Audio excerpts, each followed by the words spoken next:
So Spiegel im Spiegel, right? The mirror within a mirror. It seems to be somewhat of a universal experience of prayer, of Christian mystics going back centuries. That it's this idea of the gaze, that I gaze upon God, but also that I'm aware that God is gazing at me, that I'm aware of God's presence, that God is looking at me and seeing me for who I truly am, being honest with God. But that the honesty comes as a result of being seen. Have you had this experience of, I think maybe my most profound experience in prayer, and I'd like you to think about this for yourself, was a moment that I was aware that I was fully known by God.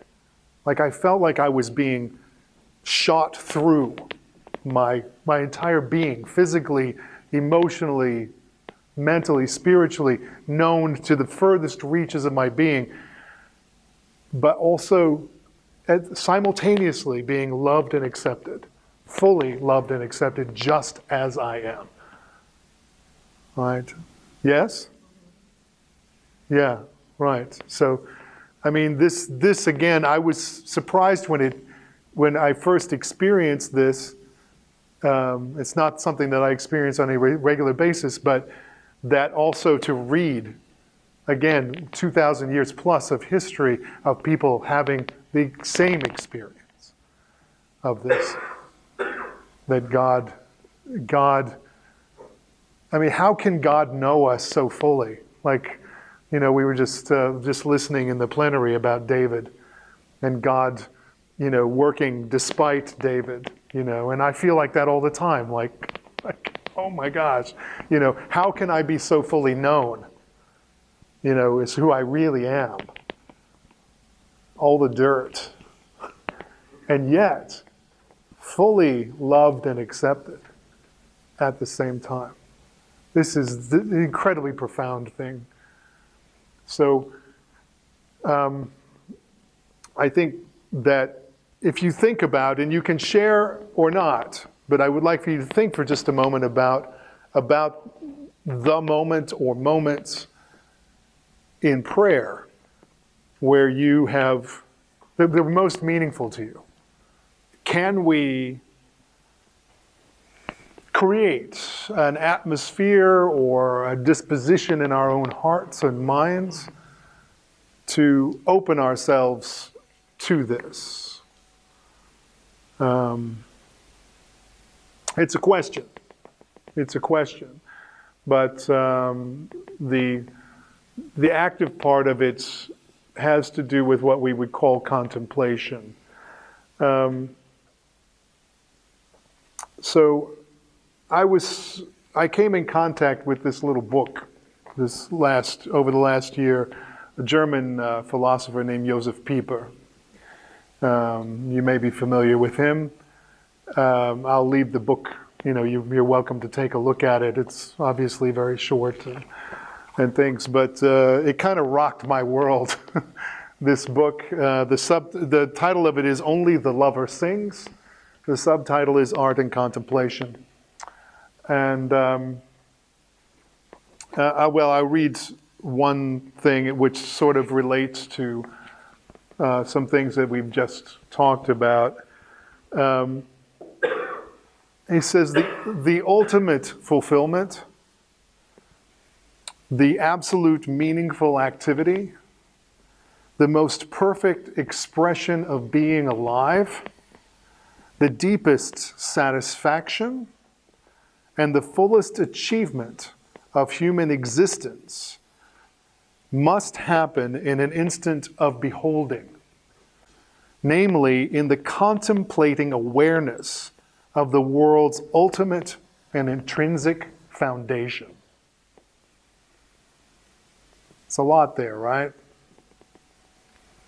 He goes on and says, whenever in reflective and receptive contemplation we touch, even remotely, the core of all things, the hidden, ultimate reason of the living universe, the divine foundation of all that is, the purest form of all archetypes,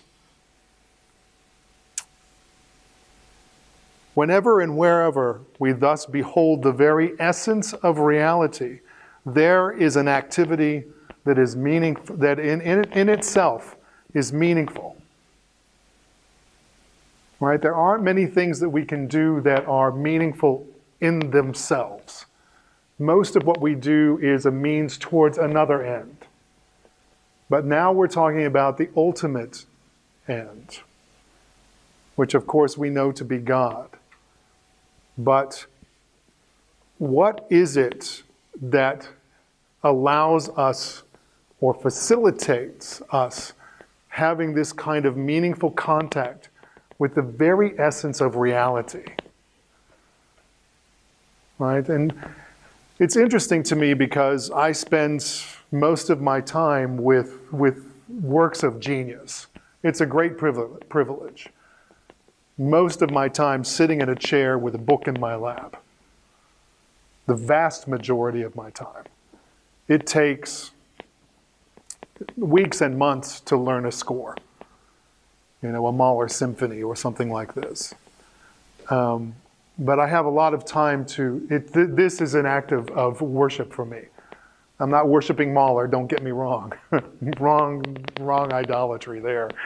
But to be touched by the genius that is there and to have my heart and my mind lifted to the gifts that God gives liberally is an act of contemplation for me and all of us, whether it's drawing a rainbow or whatever it is. These are very, very meaningful things, but they are means towards an ultimate end, which is this coming in contact with the essence of all of reality, which of course is God. Pieper talks about three different types of contemplation. The first one is religious contemplation. The second is philosophical contemplation. We're not talking about merely learning what different philosophers have to say and digesting their theories and ideas. We're talking about this leading to this ultimate ground of reality. And Pieper will make the point in his other writings that philosophical contemplation has a theological foundation. But then the third type of contemplation is artistic contemplation. And there are two sides of artistic contemplation. One is that of the creator and the other is that of the beholder. All right? So the creator, in order to create a work of art, must contemplate. In order to deeply touch that essence of reality. So if you're in the Musée d'Orsay in Paris and you come upon a sculpture and you look into the face, maybe you've had this experience and you're aware that the face is actually looking at you rather than you looking at the face, that you are being watched, you are being seen. What's probably happened is that the sculptor has so contemplated that face, not just the surface of the face, not just the facade, and not just the person that was the model, but rather the archetype of humanity. And more than likely, the divine foundation in creation itself. Like this is what it takes in order to create a great work of art. And those of you who've studied art history and the different artists or composers and things, you know what these people had gone through, not merely to express themselves, but to express these foundational truths, but to reach to the essence of things.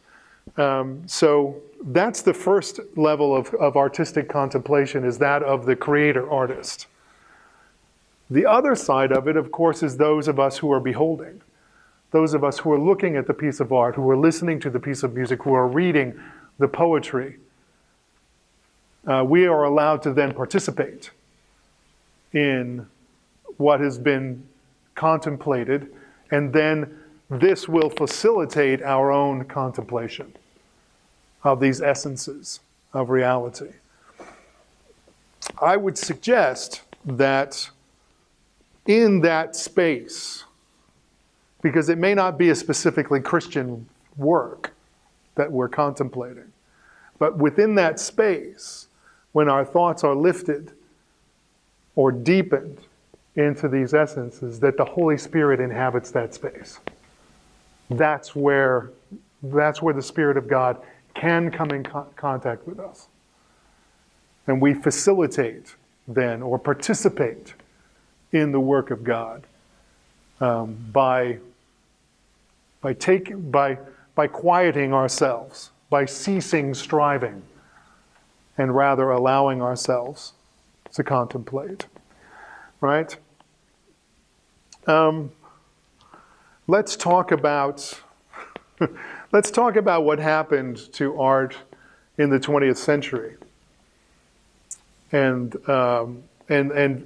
let's think about contemplation from that angle. I've spent a lot of time with works of art at the turn of the last century. I've conducted now all the symphonies of Mahler, but I also love, Stravinsky and Shostakovich and these works as well. I don't think that we, from our vantage point at the beginning of the 21st century, I don't think that we can really assess the cataclysm that was the First World War and what that did to our Western civilization. Possibly the beginning of the end of Western civilization. Not that everything was fantastic and beautiful before that, but what the effect that had on all aspects of our life together as a world,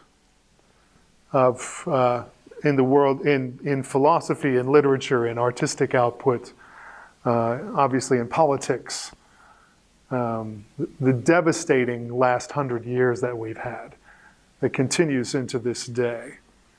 And the works of art that necessarily came out of that experience and continue. I mean, you wouldn't expect works of art to be of great beauty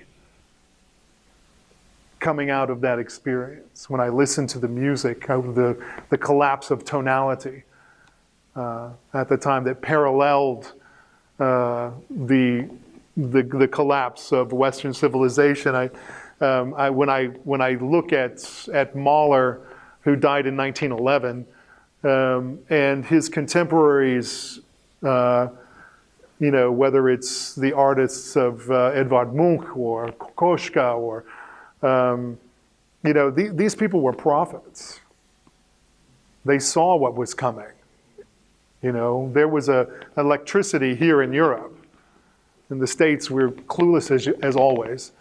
It's kind of a joke, not really. Kind of true. But in Europe, there was definitely an electricity shooting through the entire continent, particularly in the middle part of the continent, that was aware that something was coming, a cataclysm was coming, and these works of art that were foretelling this. Not pretty works of art, necessary works of art, but then there came this philosophy, this idea that art was about telling the truth. And I think it's true. that art is about truth-telling. But particularly now, at the end of the 20th century, into the 21st century, I do a lot of contemporary music. Not because I necessarily love it, but because I believe that what we have is a living art form, and it must go forward.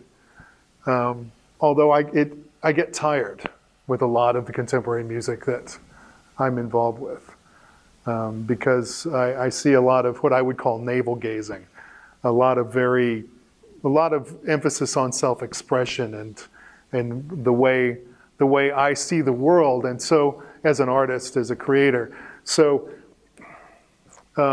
I see different levels of truth-telling going on. So there's a way of telling the truth that's just the facts. There's an artistic representation of what's actually happening out there. And this is very valuable in the sense of making us aware of what's there. Maybe we're so caught up in our daily lives and what we're doing that we fail to see what's happening. And so maybe it's a political statement or a social statement or something. The work of art will bring that to light and help us to see that. It's a very valuable function. Then there's another level of art, which is the world as I see it, as an artist, and it's my interpretation of how art is. So me as an artist creator, my take on reality. This one makes me more tired than the other kinds of art, because a lot of times I feel like the artist, I really don't care what you think about the reality that's being presented here. Like a lot of times what I'm seeing in contemporary art are people who actually haven't done their homework. They haven't done the study. They're not historically informed, even artistically informed, but yet they have a platform somehow to express their views of politics or whatever. Some of it is valuable, yeah, but some of it not so much. So then there's a third level of truth-telling, and these are the works of art that I spend most of my time with, and I call this aspirational truth-telling. Aspiration. It's not just simply the truth as it is, but the truth as we can envision it, the truth of who we are as human beings, and the possibilities that are there. So, you look at Beethoven's life, was not necessarily an easy life, very difficult, but his music was more about envisioning a society in which we go from darkness to light, we conquer, we build something better, right? And these are the works of art that continue to inspire generation after generation after generation. I would suggest as a church that perhaps our best focus would be more on the aspirational side of things. Although it's very important to also tell the difficult truths about ourselves and about our world. So at this point in time, pivoting to us as Christians and Christian artists, we have a choice as to how we create art, how we embrace art, but also how we respond to art that is being created. I had an interesting experience. I was teaching a course at the New York School of the Bible for several years on Christianity and art, and various artists. It was for artists, and artists of all disciplines like we have here. And during this time, we had several controversial exhibits that were funded by the National Endowment for the Arts. And the NEA took a lot of heat because they were particularly conservative, particularly religiously conservative people were against the NEA because they felt like they were funding degenerative art. The fact is that the NEA was funding the gallery who chose, and the gallery was the one that chose to exhibit the artists. So, but that is what it is. That's all politics. But one of them was by an artist named Andres Serrano, and it was called Piss Christ. And the work of art was a jar of urine with a crucifix in it. So you can imagine, just that image, if you haven't seen it, you can very easily go onto the web and find a picture of it, take a look at it. You can be offended by it as a Christian. How dare you take my Lord and put it in a jar of urine? It's not, it's not beautiful in a traditional sense. But what should our response as Christians be to this? Should it be to condemn? There are several different responses we could have. One of which that we came up with within our class in discussion at the time was that really, as with any contemporary work of art, as a Christian, we should view it as a very real take or understanding of the world right now as it is. And this is the way people are thinking and feeling about our world, and what does that tell us about how we should be ministering to our world? What does that tell us about what people need? How should we respond to, not to the work of art so much, but to the need? But the other was actually provided by Sister Wendy. Do we know Sister Wendy? People know who she is. Did wonderful, a nun talking about works of art. And basically that this is what happened to Christ. He was spat upon and beaten and pretty much urinated on, So this is an opportunity for us to reflect on this. So we as Christians have the opportunity to create art that is aspirational to help our world, to help ourselves, but also to help our world. But then we also have the opportunity to respond to art and other cultural activities in such a way that is valuable for us to learn how to minister better.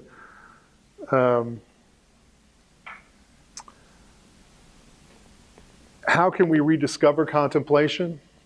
How can we bring this into worship? There's the role of the artist. I suggested that perhaps it could be more about this aspirational aspect. We've got a lot of negative truth-telling going on in the art world now. I would suggest that perhaps that we, as artists who call ourselves Christians, can communicate the hope that we have in Christ and the better side of humanity, the possibilities that are there. Then there's the role of the receiver, the role of the congregation.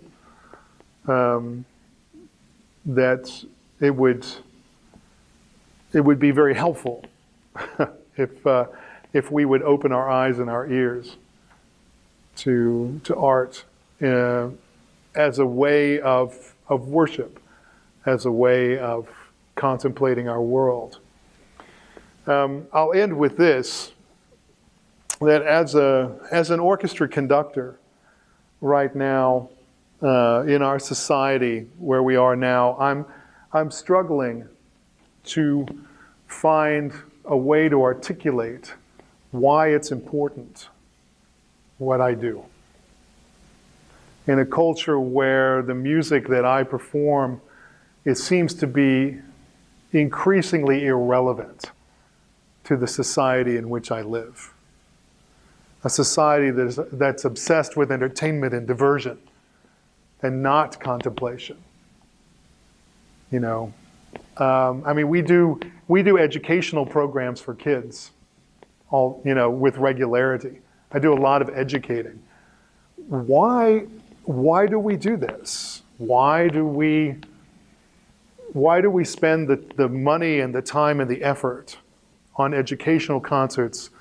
Why do people think it's even important that kids learn about classical music as opposed to any other kind of music, if what we do is simply another entertainment form, that's commodified, commercialized? If it's the same, it's just a matter of taste, then why are we putting effort into this?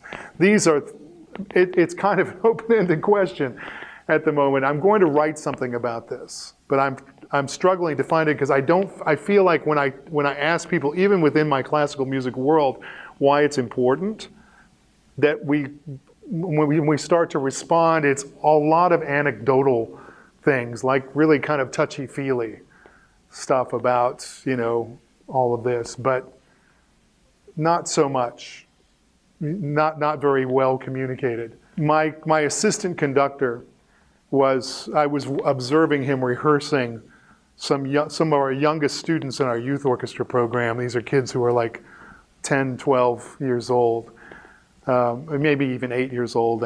And so he had them playing Beethoven's Ode to Joy, from the Ninth Symphony. And so he got them playing this melody together as a string orchestra, probably 30 kids.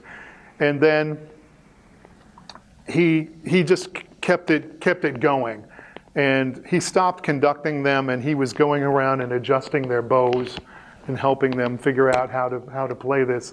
And I was sitting in the back next to a parent. And I said, "Do you see what's happening here? Nobody's leading these kids. They're listening to each other. They're creating something beautiful, and they're just listening. Don't you wish that every member of Congress had to play in a youth orchestra?